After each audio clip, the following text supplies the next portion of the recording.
امیر المومنین حضرت علی بن ابی طالب علیہ السلام اپنے اس کلام میں کہ جس کو نہج البلاغہ میں کلمات قصار میں 458واں نمبر دیا گیا ہے، ارشاد فرما رہے ہیں کہ الایمان ان تؤثر الصدق حیث یضرک علی کذب حیث ینفعک، یعنی ایمان وہ ہے کہ سچ بولنے کو چاہے نقصان کا سبب ہو، جھوٹ پر کہ جو فائدے کا باعث ہو ترجیح دو، وَأَلَّا يَكُونَ فِي حَدِيثِكَ فَضْلٌ عَنْ عَمَلِكَ، اور یہ کہ تمہارا کلام یعنی بات تمہارے عمل سے زیادہ نہ ہو، وَأَن تَتَّقِ اللَّهَ فِي حَدِيثِ غَيْرِكَ، اور دوسروں کے بارے میں بات کرتے وقت تقوی الہی کا خیال رکھو۔ الحمدللہ تقریباً بہت ہی عمدہ گفتگو آپ حضرات نے فرمائی یہاں پر، اور بہت ہی کم ایسے نکات ہوں گے کہ جو میں اس میں اضافہ کر سکوں۔ بہرحال ذمہ داری اپنی پوری کرتا ہوں کہ یہ کلام میں امام جو ہے کچھ فرق کے ساتھ بھی اور کتب میں بھی نقل ہوا ہے۔ امام علیہ السلام حقیقت ایمان کو 3 چیزوں کے ضمن میں بیان فرما رہے ہیں کہ جو مظاہر ایمان باخدا ہیں۔ پہلی چیز جو آپ فرماتے ہیں، جیسا کہ مولا نے فرمایا، آپ کے سامنے بیان کیا کہ الایمان ان تؤثر الصدق حیث یضرک علی کذب حیث ینفعک، ایمان وہ ہے کہ سچ بولنے کو چاہے نقصان کا سبب ہو، جھوٹ پر کہ جو فائدے کا باعث ہو ترجیح دو۔ بعض اوقات ایسا ہوتا ہے کہ اگر انسان حقیقت و سچ کو ترجیح دے تو اسے نقصان اٹھانا پڑے۔ مثلاً اگر کوئی سوال کرے کہ آپ فلاں شخص جو فوت ہو کر گیا اس کے مقروض تھے، اور وہ سچ بولے کہ ہاں میرے اوپر ان کے اتنے پیسے ہیں، تو یہ اعتراف اگرچہ ظاہر میں سچ کہنے والے کے لیے نقصان کا باعث ہے، اور یہاں جھوٹ بولنا اس کے فائدے میں ہے، لیکن یہ سچائی اصل میں خدا اور روز قیامت پر ایمان کی نشانی ہے۔ میں نے اپنے دوست سے سیکھا، میں نے عمل تو نہیں کیا لیکن یہ کہ کسی حد تک عمل کر سکا، کہ دوست کیا تھے، وہ میرے اسٹوڈنٹ تھے، ابھی کینیڈا میں ہوتے ہیں، میں نے کئی بار یہاں ذکر کیا ہے ان کا ماضی میں، ابھی تو کافی عرصے بات کر رہا ہوں کہ تقریباً 15 سال کے قریب ہو رہے ہیں۔ 15 سال پہلے 1 لاکھ کی کیا قیمت تھی، 5 سال میں جو ہے وہ 40,000 کہتے ہیں کہ یا 60,000، مجھے یاد نہیں ہے کہ 1 سال میں شاید جو ہے اتنی کمی ہوئی ہے۔ عمران خان کے زمانے سے اب تک بھی دیکھ لیں، اگر ہم 5 سال بھی لگائیں تو 1 لاکھ جو ہے وہ اب تقریباً یوں سمجھ لیں رف سا اگر ہم بات کریں تو 50,000 ہے، آدھا۔ تو 15 سال میں کیا ہوں گے، تو 8 لاکھ تقریباً 60 لاکھ میرے سگے بھائی پر، یہ میرے اسٹوڈنٹ کے پیسے، میرے ہی وسیلے سے اس کے تعلقات ہوئے، اور پھر پارٹنرشپ میں اس نے انویسٹمنٹ کیا تھا کچھ پراپرٹی پہ آئی چودھری کا روڈ پہ، تو میرے بھائی کا انتقال ہو گیا، چھوٹا بھائی، اس کے انویسٹمنٹ 60 لاکھ روپے تھے، تو آلریڈی میرے اس کی طرف تھے، کسی اسٹوڈنٹ کی طرف تقریباً 10 ساڑھے 10 لاکھ روپے۔ ہم کاروبار بھی ساتھ کرتے تھے، کنسٹرکشن کا، تو اس نے جیسے ہی انتقال ہوا مجھے کہا کہ نجمی بھائی، کہتا تھا وہ، نجمی بھائی میں اب وہ پیسے میری طرف نہیں ہیں، یعنی وہ اس کی طرف نہیں ہے میرے پیسے، البتہ جو آپ کی طرف آپ کے پیسے میری طرف ہیں وہ میں آپ سے اب آپ کو نہیں دوں گا۔ تو 60 لاکھ روپے اس زمانے کے، 15 سال پہلے، یہ ایک ہے بڑی بات۔ تو میں نے اس کے بارے میں یہاں میں نے آپ یاد آ جائے گا شاید خاص طور سے قمر بھائی پرانے ہیں اور شیراز بھائی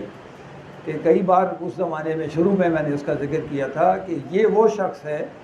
کہ میں پاکستان میں جب ہوش سنبھالا اور کتابیں وغیرہ بھی پڑھی اور دیکھا تو میں سوچتا تھا کہ یار کتابوں والا تو ایک بندہ نہیں ہے، پاکستان کو چھوڑ دیں، تکلیفیں بہت ہوتی تھیں، بالکل ہی ہم کتابوں والے رہے لوگ کافی، یا کھلاڑی تھے یا کتابیں تھیں، تو پاکستان کو میں نے بالکل سنجیدگی سے ارادہ کر لیا تھا کہ چھوڑ دوں۔ پھر یہ وہ شخص تھا، ان کا نام رضا پنجتن ہے، کہ یہ وہ شخص تھا کہ اسٹوڈنٹ تھا نا میرا، تو میں نے اس سے بھی بارہا اظہار کیا کہ اگر تم نہ ہوتے تو میں پاکستان کو کبھی کا چھوڑ کے جا چکا ہوتا، تو میں نے تمہیں دیکھا کہ تم واقعا جو کتابوں میں رول ماڈل لکھے ہوئے ہیں تم کو میں نے ویسا پایا۔ اس کے تو بہت بعد یہ واقعہ پیش آیا تھا کہ بھائی کا انتقال ہوا،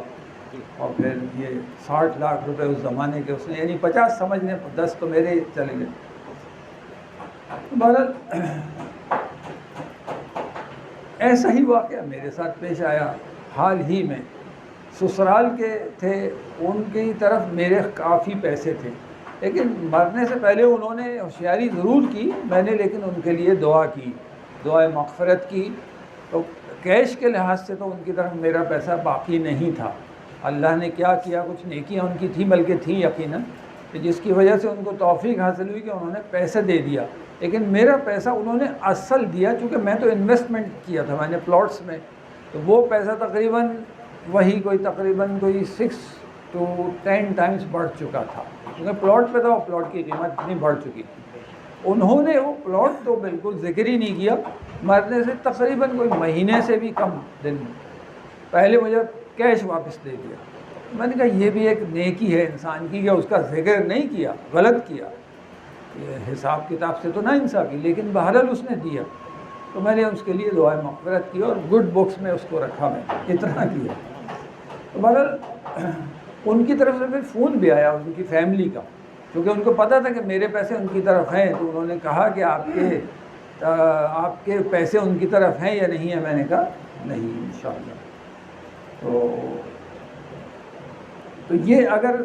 وہ سچ بولے کہ ہاں میرے اوپر ان کے اتنے پیسے ہیں، تو یہ اعتراف اگرچہ ظاہر میں سچ کہنے والے کے لیے نقصان کا باعث ہے، اور یہاں جھوٹ بولنا اس کے فائدے میں ہے، لیکن یہ سچائی اصل میں خدا اور روز قیامت پر ایمان کی نشانی ہے۔ اسی طرح ایک حادثہ کہ جس میں نقصان و خسارہ ہوا، اور وہ جانتا، یہ تو بہت ہوتا ہے ہمارے یہاں، وہ جانتا ہے کہ غلطی اسی کی ہے، اب اگر اپنی غلطی کو چھپائے اور جھوٹ بولے تو مادی نفع اٹھائے گا، اور اگر سچ بولے تو نقصان اٹھائے گا، لیکن یہ نقصان حقیقت میں اس کے، جیسا کہ قمر بھائی نے کہا، کہ مانوی فائدہ کے لیے ہے اور ایمان کی نشانی ہے۔ قرآن مجید بھی جھوٹ بولنے والے کو بے ایمانی کی علامت شمار کرتا ہے۔ انما یفتر الکذب الذین لا یؤمنون بآیات اللہ اولئک، اور دوبارہ ریپیٹ کر رہا ہے کہ اولئک هم الکاذبون، صرف وہ لوگ جھوٹ بولتے ہیں جو اللہ کی نشانیوں پر ایمان نہیں رکھتے، اور واقعاً وہی لوگ جھوٹے ہیں۔ رسول خدا سے کسی نے سوال کیا، کیا مومن سے ممکن ہے کہ لغزش ہو، یعنی بدکاری کرے؟ فرمایا امکان ہے۔ عرض کیا کیا ممکن ہے چوری کرے؟ فرمایا کبھی ممکن ہے ایسا ہو جائے۔ عرض کیا کیا ممکن ہے کہ جھوٹ بولے؟ فرمایا نہیں، یہ نہیں ہو سکتا۔ کئی سال پہلے میں نے یہاں پہ کئی بار یہ بات کہی کہ یہ کیوں ہوتا ہے کہ ہر گناہ مومن سے ہو سکتا ہے، تقریباً ایسی حدیث بھی ہے کہ مومن سے ہر گناہ سرزد ہو سکتا ہے لیکن جھوٹ نہیں بول سکتا۔ فرق کیا، وجہ کیا؟ اس کی وجہ یہ ہے کہ جتنے بھی گناہ ہوتے ہیں وہ شیطانی جو ہے غلبے کی وجہ سے ہوتے ہیں، طغیان کی وجہ سے ہوتے ہیں، سرکشی کی وجہ سے ہوتے ہیں، لیکن جھوٹ عقل کی وجہ سے، عقل کے ذریعے سے، لہذا جھوٹ جو ہے مومن نہیں بول سکتا۔ اسی لیے انما کا لفظ یہاں پہ صرف حصار ہے نا، صرف یفتر الکذب الذین لا یؤمنون، صرف جھوٹ وہ بولتے ہیں کہ جو ایمان نہیں لاتے، مومن نہیں ہے وہ جھوٹ بولتے۔ کوشش ہی کرنی چاہیے، میں بھی ایسا نہیں ہوں، بلکہ بعض اوقات تو سوچتا ہوں کہ میں تو بالکل ہی زیادہ ہوں، یعنی اپنے وہ لوگ کہ جو میرے ساتھی ہیں میں ان سے بہت زیادہ اس مسئلے میں گڑبڑ ہوں، یعنی منافقت میرے اندر دو روئی زیادہ ہے کہ انسان نہ صرف سچ بولنے کی اسٹیج سے آگے بڑھے بلکہ سچا بنے، ریئلسٹک، ریئلٹی کے ساتھ جس لمحے، یہ ایک بات ہے بہت گہری لطیف بات ہے یہ، کہ اگر کسی نے نہیں کیا، خدا نخواستہ میرے خیال میں تو آپ لوگ اس لیول کے ہیں، یہ باتیں ہو بھی چکی ہیں ماضی میں بھی، آج رپیٹ کر رہا ہوں کہ آدمی کو صرف سچا نہیں ہونا چاہیے بلکہ اس کو اپنی شخصیت کو سچا بنا لینا چاہیے سچائی کے ساتھ، اور یہ وہ چیز ہے۔ آپ یہیں مثال ہے، خدا نخواستہ اگر کسی نے نہیں کیا ہوا، ابھی اٹھنے میں 15 20 25 30 منٹ ہیں یہاں سے، آپ اس 25 30 منٹ میں اپنے آپ سے ایک طے کر لیتے ہیں جلدی جلدی کہ بس اب میں نے یہ سن لیا ہے، متوجہ ہو گیا ہوں، اور آج سے میں نے ریئلٹی کے ساتھ زندگی گزارنی ہے۔ آپ دیکھیے اسی وقت آپ اپنے آپ کو جنت میں محسوس کریں گے، اسی وقت۔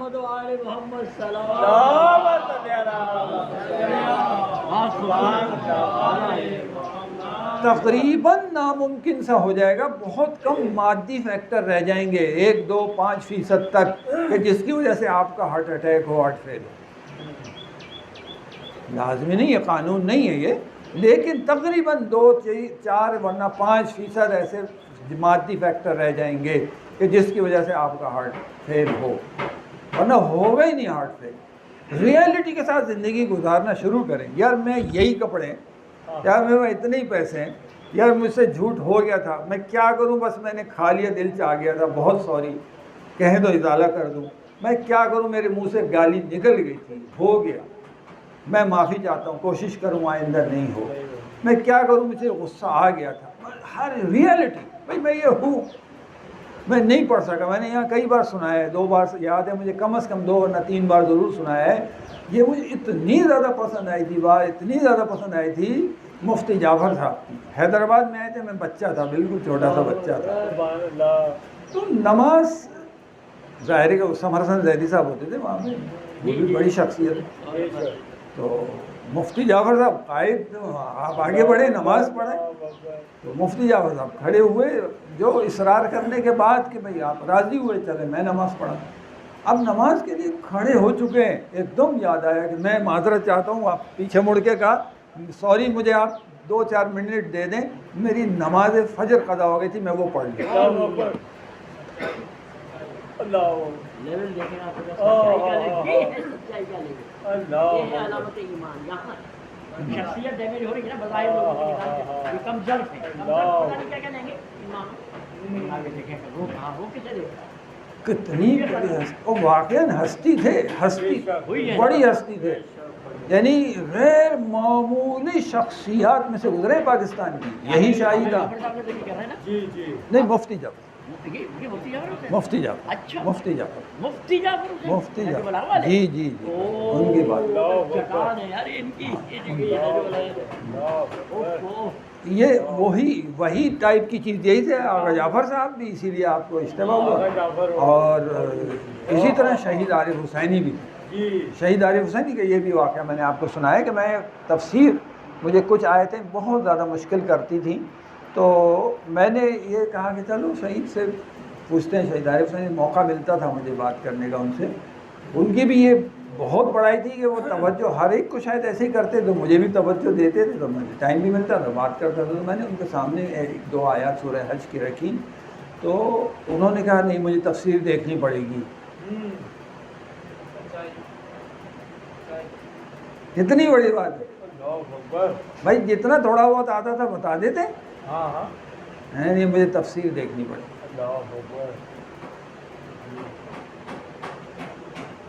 حقیقت میں سچائی یا سچ بولنا مثل شفا بخش کڑوی دوا کی ہے،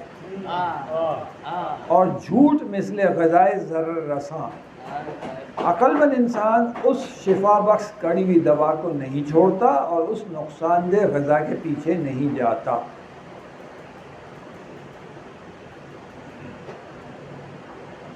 البتہ اس میں شک نہیں کہ بہت سے موقعوں پر عامر، اب یہ تھوڑا سا سمجھنے، یہی پوائنٹ اہم ہے کہ جس کا ذکر یہاں نہیں ہوا، اور ہمیں سمجھنا بھی ویسے تو مشکل نہیں ہے، آپ سب جانتے بھی ہیں اس موضوع کو، آپ نے سنی بھی ہے مجالس بھی اس پہ۔ البتہ اس میں شک نہیں کہ بہت سے موقعوں پر امر دائرے بین اہم و مہم، جو ایسا مسئلہ پیش آ جائے، یعنی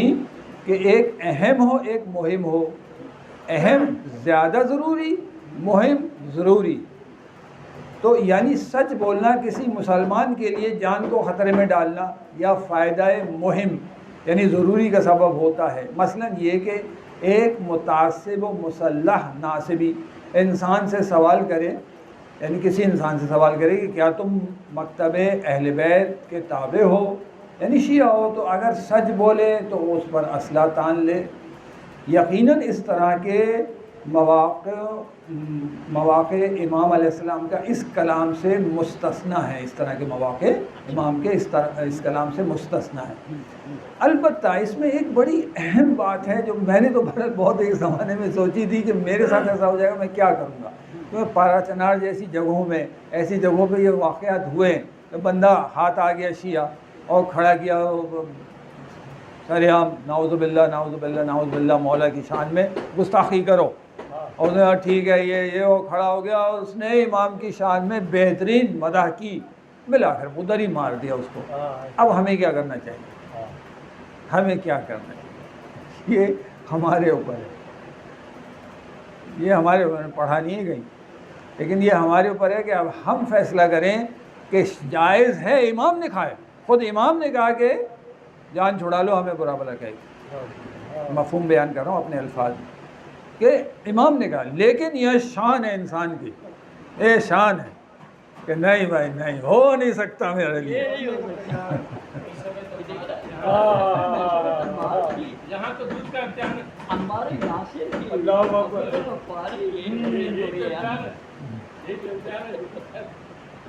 نہیں، یہ نہیں ہو سکتا بھائی، اور یہ پارا چنار کی طرف ایسے کئی واقعات سنے ایسے کہ مومنین نے یعنی اسی وقت گولی کھا لی، لیکن ہم نے بولنا نہیں ہے مولا کے خلاف الفاظ لی۔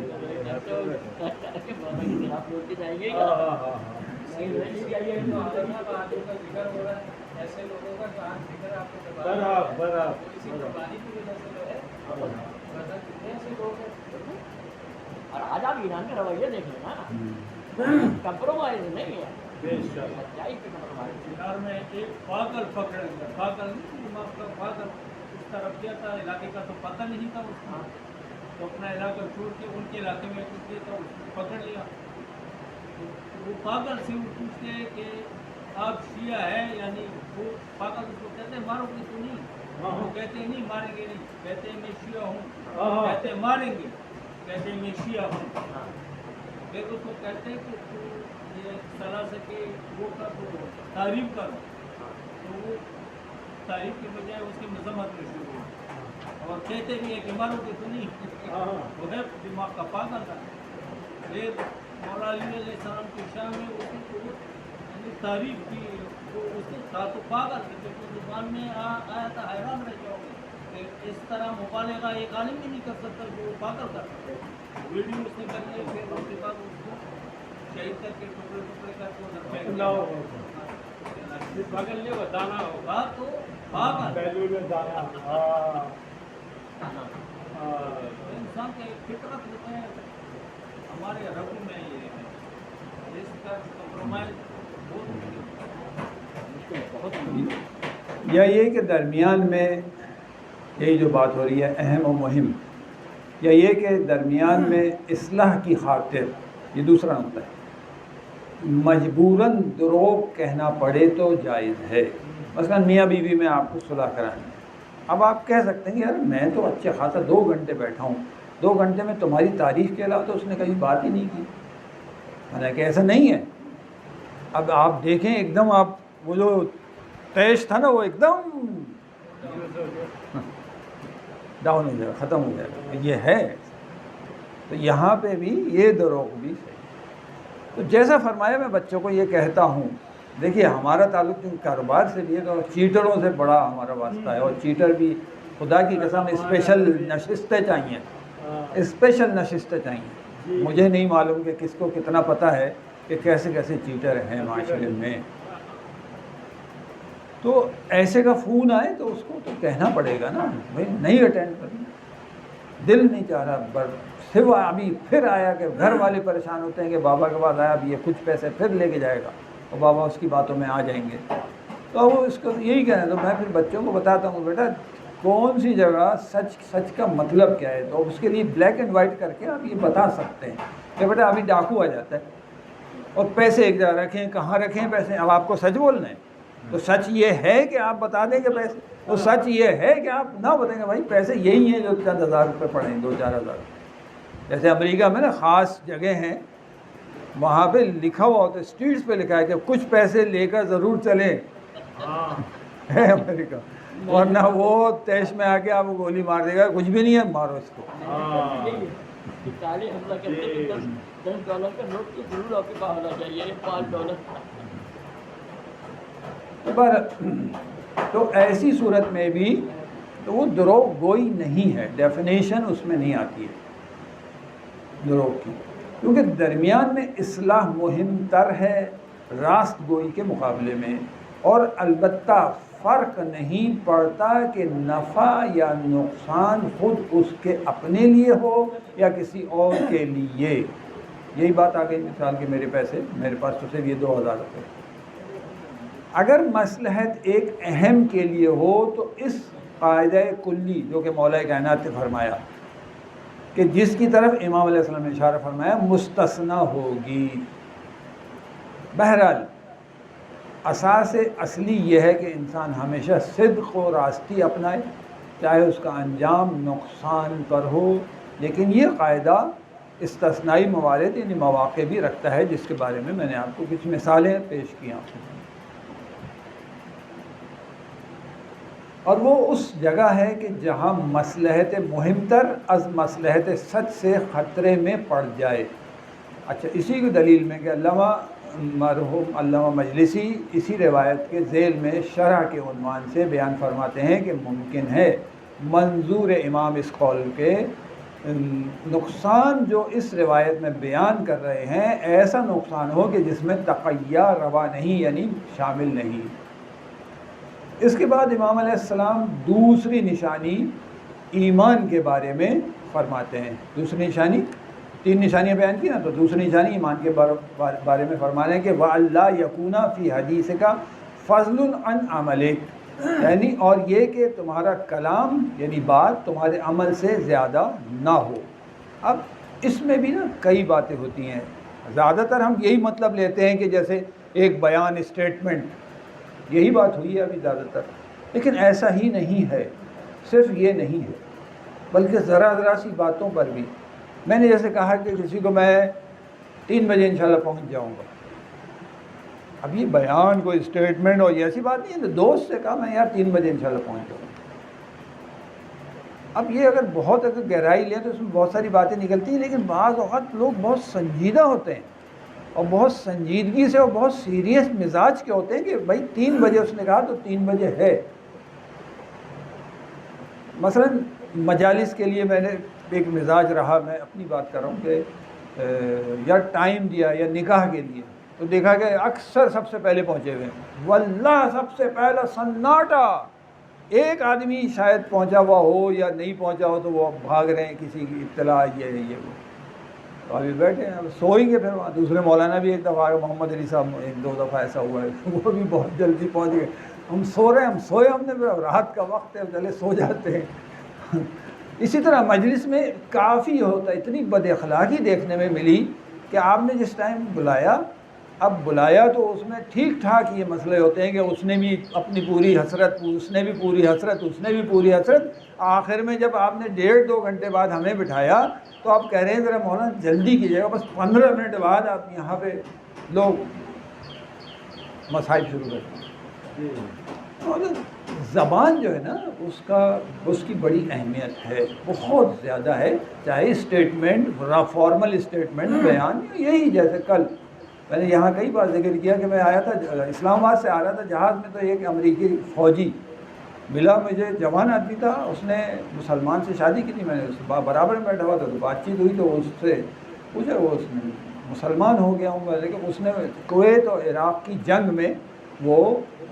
کویت یعنی امریکن فوج کی طرف سے تھا، تو وہاں پہ کیا واقعات پیش آئے تو وہ مسلمان ہو گیا تھا۔ اب مجھے شوق ہوا کہ اس کو شیعہ بھی کیا جائے، تو اس سے بات میری اتفاق سے دور نہیں تھا۔ میری والد کا گھر ابھی بھی ہے ماشاءاللہ سے یہ بلاک 1 میں، گلستان جوہر بلاک 1 میں، عبداللہ ہائٹس غالباً ابھی بھی ہیں، اس کے سامنے پیٹرول پمپ کے سامنے تھا، اب وہ پیٹرول پمپ ختم ہو گیا، تو عبداللہ ہائٹس میں وہ ٹھہرا تھا میرے قریب ہی، اس کا سسرال شاید تھا۔ تو میں نے جو ٹائم دیا تو میں بڑے اس سے کتابیں 2-4 لے کے اس کے پاس پہنچا، وہ تھا، موجود تھا، مجھے کوئی 25 منٹ تقریباً یاد ہے یا آدھا گھنٹہ میکسیمم، مجھے لیٹ ہو گیا میں، تو اس نے سوری کر لی اس سے کہ آپ نے مجھے ٹائم دیا، میں نے انتظار کیا، اب میں آپ سے نہیں مل سکتا، واپس نہیں ملا اس سے، پھر میری بات نہیں ہوئی، کتنا بڑا موقع میں نے گنوا دیا، وہ جو بھی ہوا خیر۔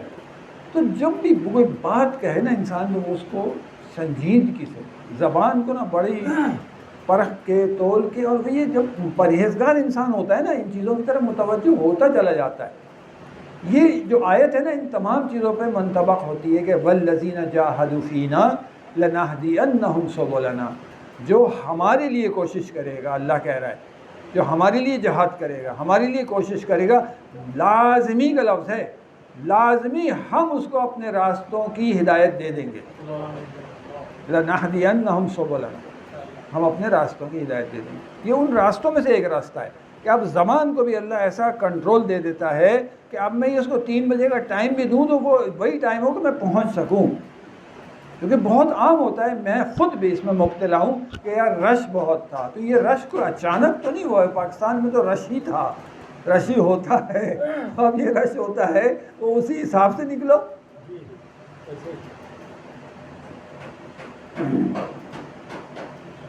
تو بہت اچھا جلدی سے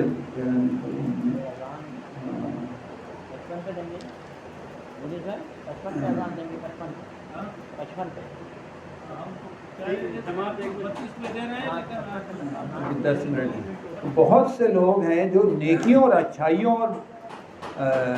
یہ بات اس کے بعد امام دوسری نشانی کی ہو گئی نا، تو امام علیہ السلام دوسری نشانی ایمان کے بارے میں فرماتے ہیں، اس کے بعد اور پھر بہت سے لوگ ہیں جو نیکیوں اور اچھائیوں اور برجستہ صفات انسانی کے بارے میں بات کرتے ہیں، لیکن ان کا عمل ان باتوں سے ہم آہنگ نہیں ہوتا، اور یہ ان کے ضعف ایمان کی علامت ہے۔ حقیقی مومنین جو کچھ کہتے ہیں وہ کرتے بھی ہیں، اور یہ آیت تقریباً سب نے سنائی اردو میں عربی میں آپ کے سامنے پیش کرتا ہوں، ذرا خوبصورت لگتی ہے کہ یا ایھا الذین آمنوا لما تقولون ما لا تفعلون، اے ایمان والو وہ کیوں کہتے ہو جو نہیں کرتے۔ اب اس میں تو وہ بھی بات آ جاتی ہے، چاہے فارمل اسٹیٹمنٹ ہو، آگے جو بیان ہے کبر مقتا عند اللہ ان تقولوا ما لا تفعلون۔ اب دیکھیے اللہ نے نا کچھ آیتوں میں بڑے خاص انداز سے باتیں کی ہیں، اب اس میں بھی دیکھیے کہ یہ اسٹائل مجھے یاد نہیں ہے کہ 1-2 جگہ سے زیادہ قرآن میں آیا ہو، کبر مقتا عند اللہ کہ بیزاری ہے اللہ کے، بیزاری کا لفظ بیزاری ہے اللہ کے یہاں کہ وہ کہو کہ جو نہ کرو، کبر مقتا عند اللہ ان تقولوا ما لا تفعلون، کہ جن کے اعمال ان کی گفتگو سے بالاتر ہوتے ہیں۔ ایک اور تعبیر سے اگر انسان، یعنی ایک اور مطلب اس کا یہ نکلتا ہے کہ اگر انسان وہ چیز جو کہتا ہے اس پر راسخ اعتقاد رکھتا ہو تو حتماً اس کا عمل بھی اس کے کہے کے ہم آہنگ ہوگا، اور اگر نہ ہو تو یہ اس کہے پر عدم اعتقاد راسخ کی نشانی ہے، جیسے یہ آیت آپ کے سامنے بیان کی۔ اور نہج البلاغہ کے بعض نسخوں میں اس جملے میں لفظ، اب یہ بھی اہم بات ہے کہ بعض نسخوں میں یعنی پرنٹنگ جو ہے اس جملے میں لفظ عمل کی جگہ علمک آیا ہے، تو اس صورت میں مفہوم کلام امام اس طرح سے ہوگا کہ انسان کو اپنے علم سے زیادہ نہیں بولنا چاہیے، یعنی جو کچھ جانتا ہے وہ بولے، اس کے بارے میں نہیں بولنا چاہیے جو وہ نہیں جانتا۔ تو اس کے لیے قرآن میں کیا ارشاد ہے؟ اس کے لیے بھی ارشاد ہے، یہ بھی بات صحیح ہے اگر یہ بھی ہے تو، کہ سورہ اسراء کی آیت نمبر 36 میں وَلَا تَخْفُ مَا لَيْسَ لَكَ بِهِ علم، کہ وہ اس چیز کے پیچھے نہ پڑو یا اس چیز کے پیچھے نہ چلو کہ جس کا تمہیں علم نہیں ہے۔ دونوں باتیں، نہ پڑھو نہ اس کے پیچھے چلو۔ اور آیات و روایات میں شدید مذمت کی گئی ہے کہ بغیر علم کے قول ہو، کیونکہ یہ کام اختلافات کا سرچشمہ اور بہت سی مشکلات اور گمراہیوں اور لوگوں کے درمیان جھگڑوں کا سبب بنتا ہے۔ ظاہر ہے کہ یہی ہوگا۔ اس بنا پر دونوں الفاظ عملیک اور علمک واقعیت اور حقیقت رکھتے ہیں اور دونوں کے صحیح معنی نکلتے ہیں، اگرچہ کچھ شارحین نہج البلاغہ عملیک کو صحیح نہیں سمجھتے، علمک زیادہ سمجھتے۔ پھر امام تیسری نشانی جو آخری ہے اس کو بیان فرماتے ہیں کہ وَأَن تَتَّقِ اللَّهَ فِي حَدِيثِ غَيْرِكَ، یعنی اور دوسروں کے بارے میں بات کرتے وقت تقوی الہی کا خیال رکھو۔ اب اس میں کیا ہے کہ یہ کہ غیبت کی طرف اشارہ، یہ کہ غیبت نہ کرنے کی طرف اشارہ ہے اور تہمت نہ لگانے کی طرف بھی، اور یہ کہ اپنی باتوں سے کسی کا حق باطل نہ کرو۔ ایسا ہوتا ہے، اب ایک دلچسپ بات لیکن بہت مشکل بھی ہے کافی، کہ کچھ میں بس اشارے میں کہہ دیتا ہوں کہ کچھ لوگ تھے بہت انٹرنیشنل لیول کے لوگ، باہر کے ملک کے لوگ تھے، ہم نے ان کے ساتھ تعاون کیا، کچھ اور بھی پاکستانی ہمارے ساتھ تھے، تو جب میں نے ان کے ساتھ تعاون کیا اور ایک اللہ کی رحمت سے توفیق حاصل ہوئی بڑی، تو وہ جو بیچ میں تھے میں سن رہا تھا، تو انہوں نے جب میرے بارے میں پوچھا تو انہوں نے مجھے ڈیگریڈ کیا، باتوں سے کسی کا حق باطل نہ کرو، انہوں نے ڈیگریڈ کیا۔ مثلا یہ کہیں نمبر نہ بن جائیں، ڈائریکٹ نہ ہو جائیں، یہ انٹرنیشنل لیول کی جو پرسنالٹی پاکستان میں ہے یہ ڈائریکٹ نہ ہو جائے، پھر گاڑی کیسے چلے گی، میرا پھر دکان کیسے چلے گی۔ تو اور یہ کہ اپنی باتوں سے کسی کا حق باطل نہ کرو، مسلمانوں پر عیب نہ لگاؤ اور اس کو اپنی بد زبانی سے اذیت مت دو۔ خلاصتاً یہ کہ تقوی الہی کو ملحوظ خاطر رکھو اور ان تمام باتوں کا خیال رکھو۔ یہ بہت دلچسپ بات ہے، اس کلام کی تفسیر میں دو اور احتمالات بھی دیے گئے ہیں۔ اول یہ کہ جب بھی چاہو کہ کسی کی بات نقل کرو روایات، تو تقوی الہی کی رعایت کرو اور اس کے سخن کو بے کم و کاست اور بغیر اضافے کے نقل کرو۔ دوسرے یہ کہ دوسروں سے ملاقات کے دوران یہ بہت اہم ہے، تقوی اختیار کرو اور فوراً ان کی گفتگو یا گفتار کی نفی نہیں کرو، صحیح طرح سے فکر کرو، اگر گفتار صحیح ہے تو قبول کرو اور جدال و جھگڑا مت کرو اور حسادت کے باعث بھی کسی کی صحیح بات کو غلط نہ کرو۔ اللہم صلی علی محمد وعلی محمد وعلی الہ 14 معصومین علیہم الصلاۃ والسلام۔ قرآن مجید اور تمام تر تیرے اسماء حسنہ کا واسطہ، جو مومنین بیمار ہیں ان کو شفاء عاجلہ عطا فرما، جو بے روزگار ہیں ان کو روزگار عطا فرما، جو فقر و تنگ دستی میں مبتلا ہیں ان کے رزق میں اضافہ فرما، جو پریشان حال ہیں ان کی پریشانیوں کو دور فرما، جو بے اولاد ہیں ان کو اولاد عطا فرما، جو اولاد رکھتے ہیں ان کی اولاد کو نیک و صالح بنا دے، جو ازدواجی زندگی کے اہل ہو گئے ہیں ان کو بہترین ساتھی نصیب فرما، اسیران راہ حق کو جلد از جلد رہائی عطا فرما، جو لوگ حق کے لیے برسر پیکار ہیں ان کو کامیابیوں کامرانی عطا فرما، دشمنان اسلام کو نابود فرما، سرزمین ہائے اسلام کو آزاد کرا دے، مسلمانوں کو متحد فرما، مجاہدین حق خاص کر فلسطین، کشمیر، روہنگیا، نائجیریا، یمن، عراق، شام، لبنان، بحرین، پارتھنار اور ایران اور جہاں جہاں آپ کے لیے برسر پیکار ہیں ان کی مزید فتح النصرت فرما۔ بار الہ اسرائیل کو نابود فرما دے، بار الہ امریکہ کو ہر محاذ پہ شکست دے دے اور ہر طرح سے اس کی سپرمیسی کو ختم کر دے، بار الہ ایران اور حق والی قوتوں کو ہر محاذ پہ فتح و کامرانی عطا فرما، مظلومین جہان خاص کر فلسطین، لبنان، ایران، مومنین و مسلمانوں کی مشکلات کو دور فرما، ظالموں پہ غلبہ عطا فرما، ہماری نیک و جائز حاجات و خواہشات و تمنائیں برلا، ہمیں سچا منتظر و سپاہی امام زمانہ بنا دے، آپ کے ظہور میں تعجیل فرما، اللہم صلی علی محمد و آل محمد۔